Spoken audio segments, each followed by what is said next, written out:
Nabino Baibozui Libaku ya Kolanda magazine Voici l'homme info Oyongai Jolina Ngalula la femme de médias Nazalaka toujours ne sengo peu plaisir Yako présenté en pour Nabino édition est-elle Sakabino Bongoni Ezeli Kolekana ACK Kalembelembe puis concernant actualité à l'homme de Dieu le pasteur François Mutombo voici l'homme l'ambassadeur de la parole de Dieu merci Nanenge Boronvelaka toujours confiance pour nos Kolanda VH Info Mbote Bipai Boson.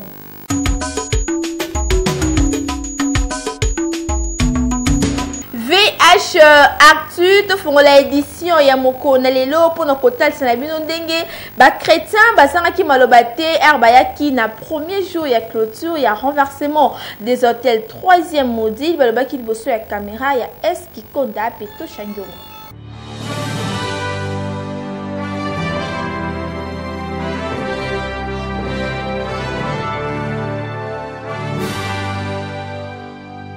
Monio awana kalembelembe uzobina uzosepela lelo za clôture o sambela wapi na sambela kaka na mobuki bikeko za mobuki bikeko eloko nini etinda openza okoma awana kalembelembe donc na sambela na mona nzambe awa donc aza fe yango etindanga na sambela kaka wa lelo za clôture ko loba nini o ba vana ndako ba en tout cas na loba o batana kata ndako balanda esika oyo nzambe azali awa en tout cas nzambe awa asalaka et puis nzambe awa azali nzambe esengo pe nzambe awa azali nzambe guérison mbote mingi est-ce que oye sabiso osambela wapi na sambela na ACK Kalembelembe na koma na ACK na banda obela tantine na ngai ayebisi ngai ameminga awa na ACK na ye nzambe asalelinga pe ya minene na bikisami apatika ya sate na ngai ntango nayoki nzoto ekomi kolongono na liloba nzambe nayokaka enseignement oyo nalanda yango na ACK Kalembelembe nde etindingaki natika na ACK Kalembelembe na vie na nga mobimba.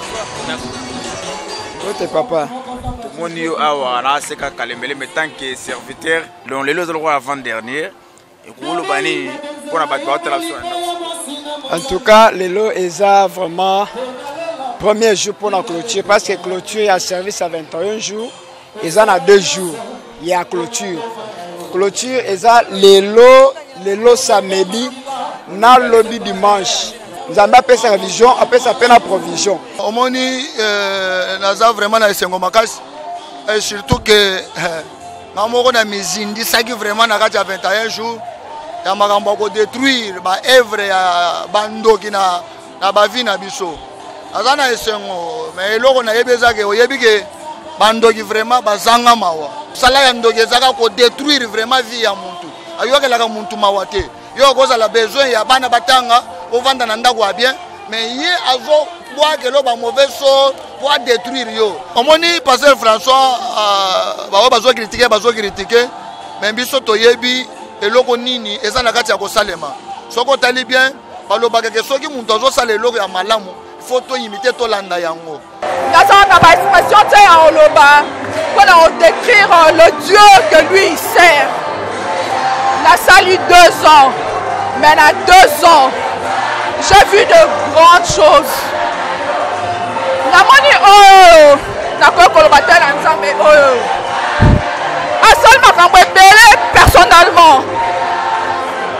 Dans bika nzambe bakisela e. Et que son onction est mata.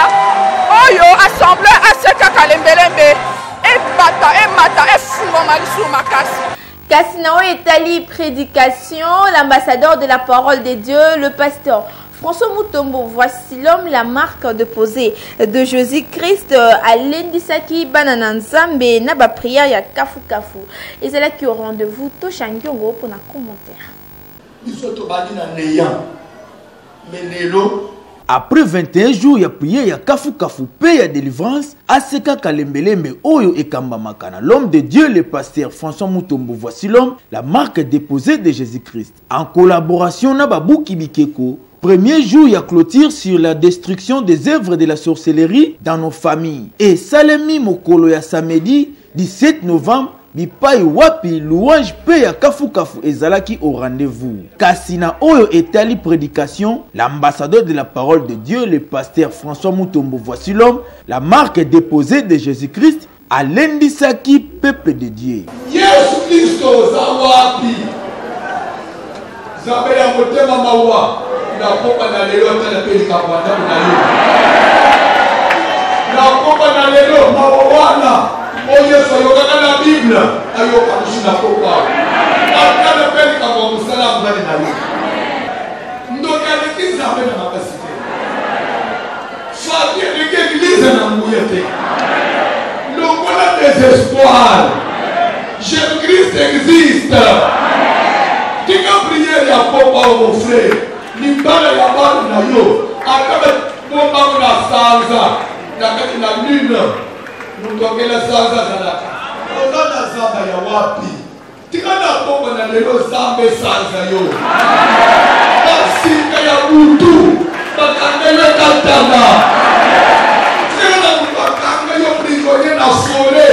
Bachene na ye kwenya. Libero berger ya blobier. Moi berger. Asumela na bato berger. Le bana berger. Je vais batoyo tout souffrir. Berger.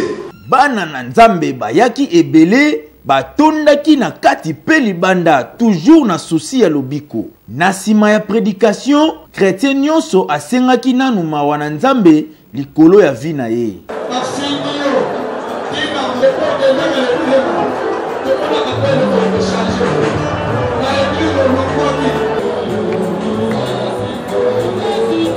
Na yango, sous surveillance, il y a l'homme de Dieu, le pasteur François Mutombo. Voici l'homme, l'ambassadeur de la parole de Dieu, Mobuki Bikeko ya solo. Atindaki requête de prière ya kafu kafu.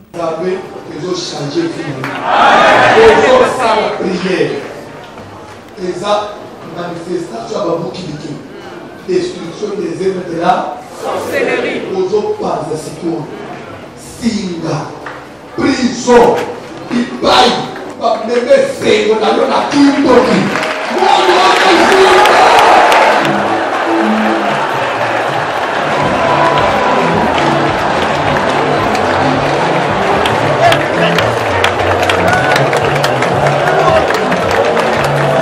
En tout cas, na ba prière ya kafu kafu ya Babuki Bikeko, ba œuvre nyonso ya sorcellerie eza détruit grâce ya ba requête de prière oyo ezo pesa mana aseka kalembelembe oyo ekambamaka na l'ambassadeur de la parole de Dieu, le pasteur François Mutombo. Voici l'homme, la marque déposée de Jésus-Christ.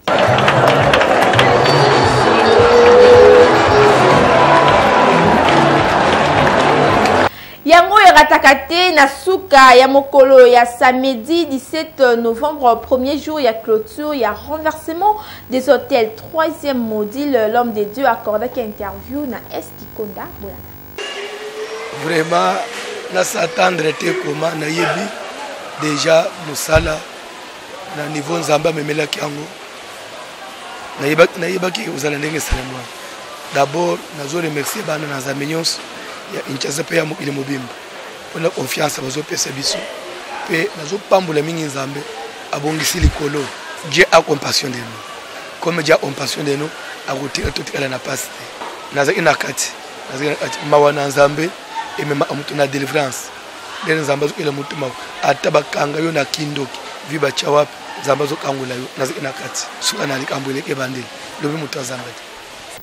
Nangambo ya ba chrétien bango pe ba sepelaki na ndenge bazwaki ba bénédiction à travers l'homme de Dieu, le pasteur François Mutombo. Voici l'homme moko moko alobaki liboso ya caméra ya Estikonda Peto Shangoma. Bonsoir papa. Oui, bonsoir. En tout cas, na remercier Nzambe parce que na mulimo to le kawa naza bénéficier na à travers ya mulimo ya bandoto. En tout cas, naza déjà na kumisi Nzambe parce que na banda kolota bandoto moko ya mabe na makasi ya papa na makasi ya Nzambe ya Vasilom naza déjà libéré na kombo ya Jésus-Christ, Seigneur Jésus-Christ. Nzambe baza lokumo, la Bible déclare ceci: mieux vaut la fin d'une chose que son commencement. Nasuka oyo penza Nzambe asali makambo minene ezali destruction ba œuvre ya sorcellerie. C'est-à-dire que ba semence nyonso dia Satan lona ki na ba bomo na biso nyonso ese longwe, nous sommes affranchis, nous sommes délivrés tozozonga na bandako na biso ndenge toyelaki te na ba richesse na biso na nyonso molini abotolaki diable adétruisaki Nzambe azongiseli biso tozongi penza affranchi vraiment délivré na ba richesse na bomengo na biso nyonso na esengo na bandako na biso tika Nzambe ya lola o azopesa ye ba initiative abakisa koleka apambola ye parce que ba initiative aboye ezali extraordinaire lelo ezali avant dernier jour na sepeli na yango d'enseignement tozwi nesika oyo efungoli biso makambo ebele efungoli biso pena na batokoti pena na profondeur ya makambo mosusu oyo tobanda yeba te vie ya basonge tobanda kolota vie bavie miso anomo na réalité or que c'était la sorcellerie ezali kokola kati na bato kati na biso tozala koyeba te mais à travers enseignement oyo ya destruction des œuvres des diables dans nos vies efungoli biso pena makambo ebele eloko na koyebisa pasteur François Vassilom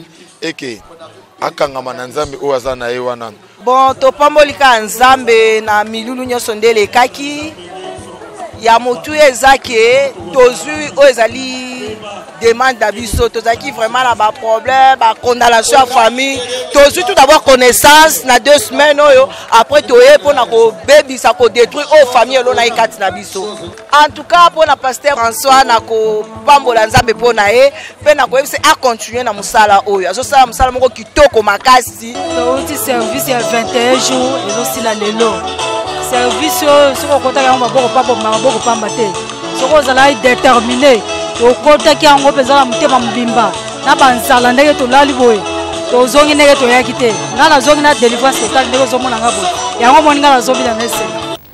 Deuxième jour, il y a clôture sur la destruction des œuvres de la sorcellerie dans nos familles. Et c'est les maquis Mokolo à dimanche 18 novembre 2018. Côté prédication, il y a Kitoko Kasi. Sabino d'abord live ya bana Nzambe bipa iwapi bakorda ki interview na Eskikonda. En tout cas, c'est mingi awana aseka kalemelembe bipa iwapi kamamakana l'homme de Dieu, le pasteur François Mutombo voici l'homme, le lot tozali bongo. Deuxième journée, il y a clôture nabiso, il y a destruction des œuvres de la sorcellerie dans nos familles. Tout le monde est content. Tout le monde est parce que to détournions ba œuvre ya mabe ya ba famille oyo kanga biso bana Nzambe to rotuna moko na moko arriver na bango présence na bango na oyo esika ba ko yebisa biso nini ba kozo ya motuya awa parce que ici tolobaka Dieu existe Nzambe asalaka bikamwa ya ndenge na ndenge à travers l'homme de Dieu le pasteur François Mutombo voici l'homme tolanda popo ya moko na moko ndenge bazo exprimer esengo na bango mama nazo na pe mapoele kelingai modèle mbula oye beti lelo donc mbule bandi ba 15h ngiri bandali kasavubu tina na wileri na vandi kutu na bina oyate puisque mbule ebeta mais lekeli ngai le to leki kaka babenga ngoni presque kasavubu nyonso mbule ebeti te no moninga na oya bo na oya na kokamwa nyonso en tout cas vraiment la moni ke Nzambe vraiment kosala parce que diable asali ke bana Nzambe ba yate pona mbula Nzambe voici lo ma munene modèle na moni koto mbule betite Nzamba voici le mamunene nazana esengo mingi par rapport ya service auto sala auto kosilisa pasteur alobeli biso à fond et à large na o etali forme ya ba songe pe na o etali sorcellerie na ndenge sorcellerie et ça la misala na kati ba vie ya bato en tout cas tozala ki vraiment enseigner na ndenge mukete na service toza vraiment ravi Nzamba pambola pasteur azong sa mingi lelo ezara ke pasteur a redéclarer a recevoir la déclaration ya bénédiction peut to clôturer mais pour na rezoa tout ce qui dès le début on a koyu koloba na bana Nzambe ezali kaka ke to landa mate ya oyo ezaki toko makasi ezo édifier biso ezo bongisa ba vie na biso to pesa pe pasteur François confiance parce que mate ya na ye en tout cas ezo sala biso ezo kangola biso na makambo ebele ezanga pena vivre bikama voici l'homme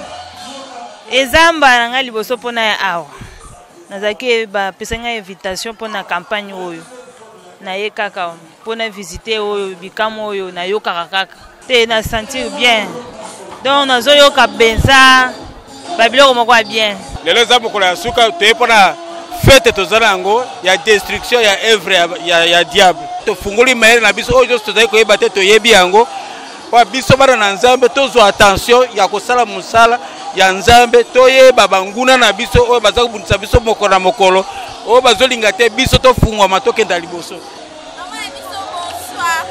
Un mot par rapport à esengo na yo na oyo esika oyebi mpona il y a deuxième jour na biso ya thème kitoko bapatia sur la sorcellerie oparti na bana nzambe ya motu.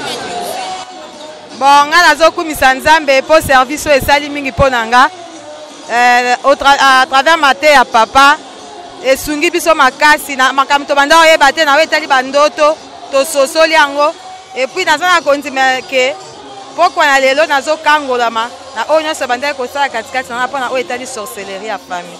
Esengo eza makasi parce que dès le début ya mosala tina suka eza important mpo na nga depuis séminaire ebandaki ezali ke tona maintenir ndenge ya kointerpréter les songes parce que souvent la difficulté mingi souvent soki ozwi songe faut senga eloko motu moko boye po apesa explication mais par cause de ça nayebi ya kodiscerne songe soki oyebi ke caractère nango oyebi discernement c'est ça l'importance oyo na tenir enseignement oyo oyoki bavi ya bana nzambe ebele mingi balobi basui bamateya ya kitoko ya l'homme de Dieu le pasteur François Mutombo Voissilan mipai wapi atalisi bango comment interpréter le songe basui vraiment bon enseignement kitoko en tout cas le pasteur François Mutombo Voissilan pour chapeau na mateya ya kitoko oyo bana nzambe babénéficie nango en tout cas biso bango efongwami désormais moto alandi mateya oyo mpenza malamu akoyeba caractère nini ya songe oyo aloti en tout cas lelo clôture mpona baœuvre nyonso ya sorcellerie ya mabe awa mpenza bana nzambe bayebi bavi na bango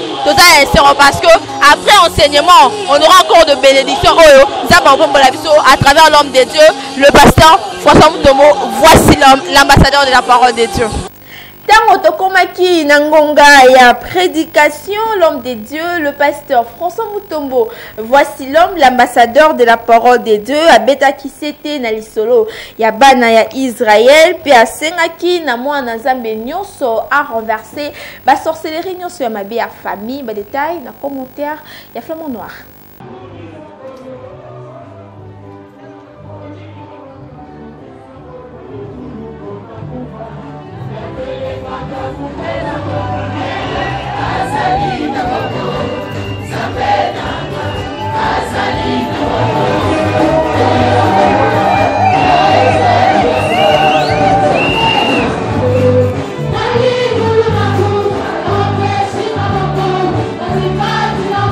Dernier jour ya clôture sur la destruction des œuvres de la sorcellerie ezalaki mokolo ya dimanche 18 novembre. Louange ya kitoko ezalaki au rendez-vous. Ba orchestre nyonso ya ACK Kalembelembe babinisaki bana na nzambe na rythme ya lola.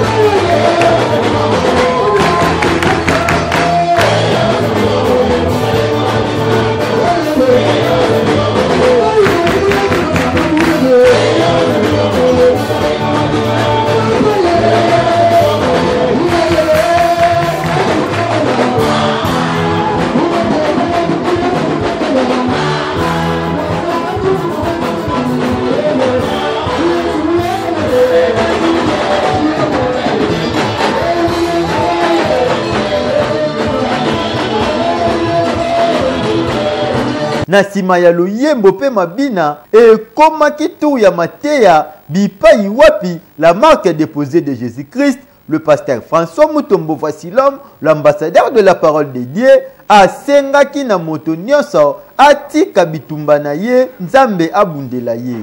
Tika bitumba na yo ekoma ya nzambe. Bona jote na analyser batali Jericho batali Mayesu. Nzamba te yo sieke. Maniere lo esukati. Eluku yo zo mone gravo. Na zo komisa mpete. Na poko ya lelo nzamba zo peso elo. Nzamba islam ko sala mo pendant 6 jours. 7e jour. On y a une fois de tout bozonga. Pour ça 7 fois. Bokei bozongi, bozo côté. 7e tour sur le silis. Au point de départ, qui dit Ngangazam, pour la trompette, ça veut dire prédicateur. La trompette, c'est la parole de Dieu. La Bible dit heureux le peuple qui connaît les sons.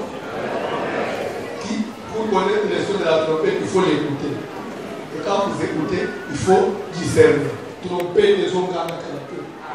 Ce qu'on dit tromper, la Bible des hommes qui peuple les hommes sont banganga. Basana makelele, na konganga, na kosala makelele, mira ye kokweya. Toujours dans l'exemple Yabana Israël, de l'ambassadeur de la parole de Dieu, le pasteur François Mutombo Vassilom, la marque déposée de Jésus-Christ, a sala qui même cérémonie pour na kokweyisa nyonso ya mabe.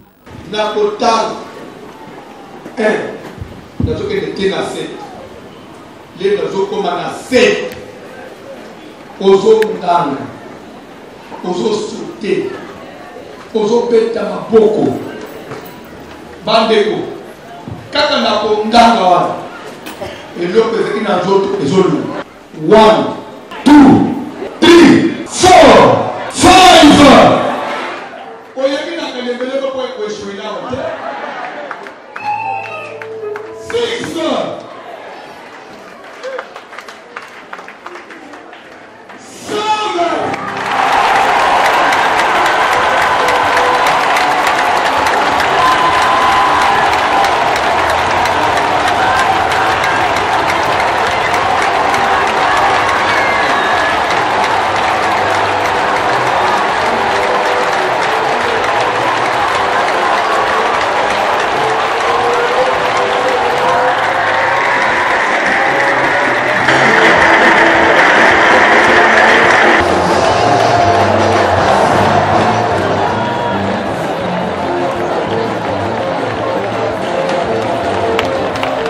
Après prière, il y a kafu ya babuki bikeko. Et landisa makina déclaration, il y a la marque déposée de Jésus-Christ, le pasteur François Mutombo Vassilom, l'ambassadeur de la parole de Dieu. Et pas y a ba chrétien nyoso.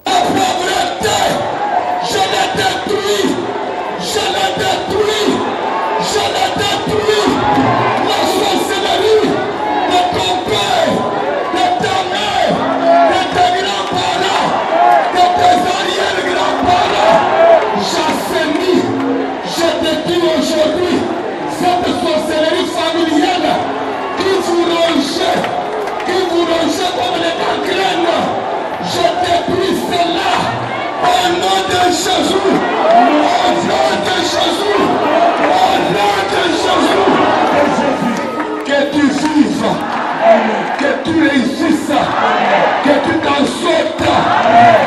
Dès aujourd'hui, quand je m'abîme à la famille,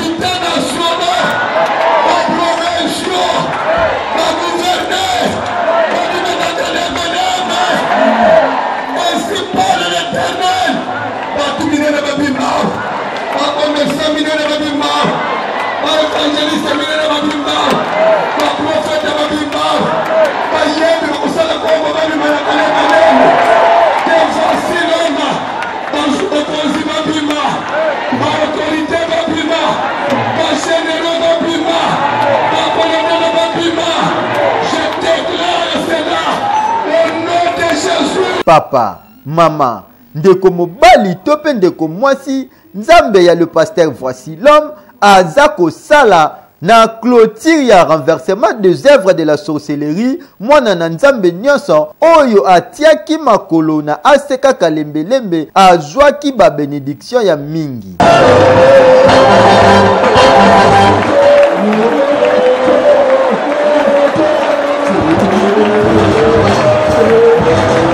Nasuka, l'homme de Dieu, le pasteur François Mutombo, voici l'homme, l'ambassadeur de la parole de Dieu, a accordé une interview na Flamand Noir. Il en a expliqué.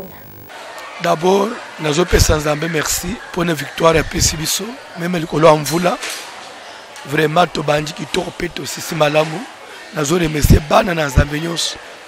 Il y a Ishasa, il y a Mukili Mobimba pour le respect à consigne. Il y a Badispi à jeune. Balandi maté à la lettre, tika nzambe oya pese inspiration akoba osele là-bas. Total ici que Mireille à Jéricho est impossible na bomutu pona ekwe mais nzamba utiliser formule na ye pe mira ekwe pour dire que pas nzamba me kindoki blocage échec nzamba ça ba formule msosalaka pe mutozui délivrance même là où il ne s'attendait pas vraiment lelo to sali formule ekwe ici misala kindoki pe ba prison bukana je crois que ekwe isami nous avons prié pour ekwe et nous croyons ekwe isami apambuli ba nyonso bazolanda biso pe ba okoba olanda biso restez toujours branchés et suivez VHF. Semaine auto bandi, eza semaine ba prière ba famille, ya ba déclaration ba sala ensemble, ndenge professeur le on va commencer à prier pour chaque requête à la fin ba sala bazo simba na bazo déclarer muto azanga tati kala nanda ote. Pour la construction bongo, deuxième journée à clôture sur la destruction de œuvres de la sorcellerie dans nos familles. Ba chrétien bazanga ki malobate, ba corda qui interview na S qui konda à travers live bolana. Souka likambo eleki bandeli le salaki bongo dernier jour il y a thème d'Abisso Kitoko sur la destruction des œuvres de la sorcellerie dans nos familles.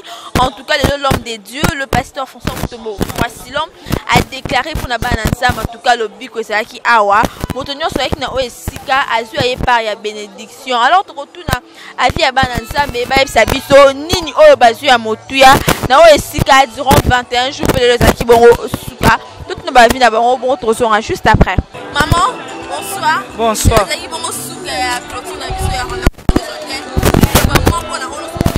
Bon, nzamba salelinga nayaki na badouleur na maladie mais na yoki pepele. Baya au vivre nzamba voici l'homme. Sepelika po eleki bien. Ni ya mutu ya ona zu awa. Bon, na sepel po na zaki na ngo pose ko kisami. Esengo eza makasi penza. Esengo eza nini? Tobandaki mbule beti bipai na bipai mais topolite. Quartier kaka awa vraiment nzamba saleli biso miracle ya minene. O biso tobiki lelo eza koleka o tobika lobi. Nazala koloba toujours que soki olingo bunda na adversaire esengelo ye baba technique na ye. Oye ba mutu ozo bunda na ye asala kandenge nini. Nakansi na milulo ya 21 jours oyo sur makambo ya destruction ya ba œuvre ya diable na ba famille. Tomoni lolenge bele oyo nzambe asalaka oyo mosel na nzambe atalisi biso ndenge ni esengeli to bibongisa pona kolonga etumba wana. Dieu est tellement bon. En tout cas pendant service 21 jours oyo tout le monde est minene en tout cas nzamba munene pendant service au mambo kitoko salami ba changement zali to respecter ka mibeko ba commandement nzambe yo mo mona keno mambo ando fongoma en tout cas na aseka d'exister lo na ngana lo ba ngwana. Tout est bien fini, bien. En tout cas, moi, la nyonso o atsaki na o esika makonae. En tout cas, si le biko, tu as vraiment satisfait biso nyonso parce que tu suis ba déclaration à l'homme des dieux, le pasteur François Mutombo voici un peu to biki. Ah ouais, to le barara, Dieu existe.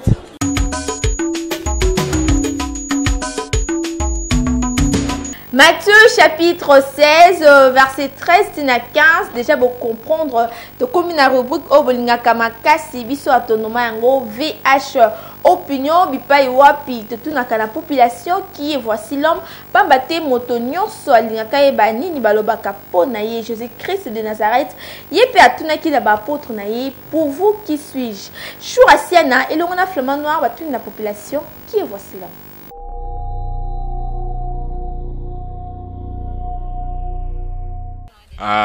Bien, si je me rappelle bien, dans ma théâtre, théâtre, andolo bien sur conservation, pardon.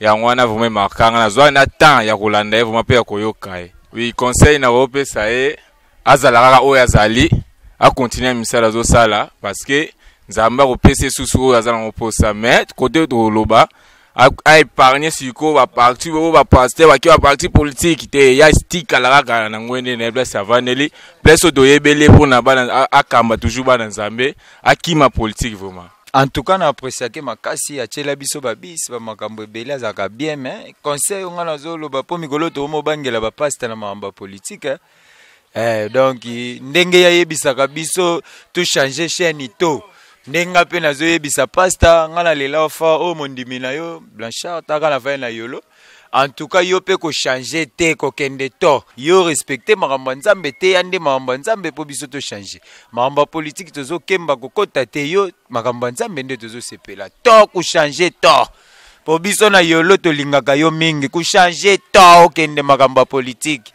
Bonjour sœur. Sœur Sarah. Sœur Sarah, oyebi voici là. Nayebi. Ono voici là mazana ni. Aza pasteur. Atie déjà ni wo e marka yo. Bon, Matéa o pasteur voici là Matéa nga. Eza Matéa mona landaka atea ya ba jeune. Vraiment il markanga makasi. Atea ka ba jeune to e bandinga kotambola, ndinga ko bongisa jeunesse na biso. Et touchanga vraiment makasi. Conseil on opesa pasteur voici l'homme a continuer na musala nae. Akanga makana njambo azo salela. Au salelika ya minene.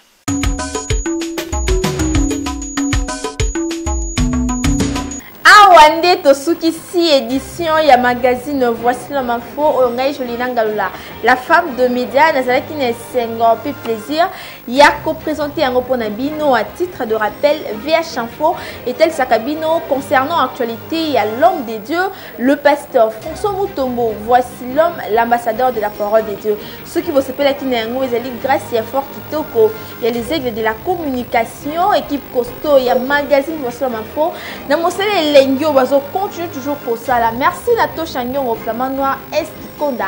Sans oublier na cette noix na montage ya Soin Père Malonga. Salutations spéciales na balandinyo so ya magazine Voici l'homme info na Guichou Mutombo la réserve de l'Éternel. Na Dieu merci Tiaba na Koko Mukoka sans oublier na Maman Rebecca Opungu. Ngana bien tokutani balasima toujours le même plaisir. Zambi alola.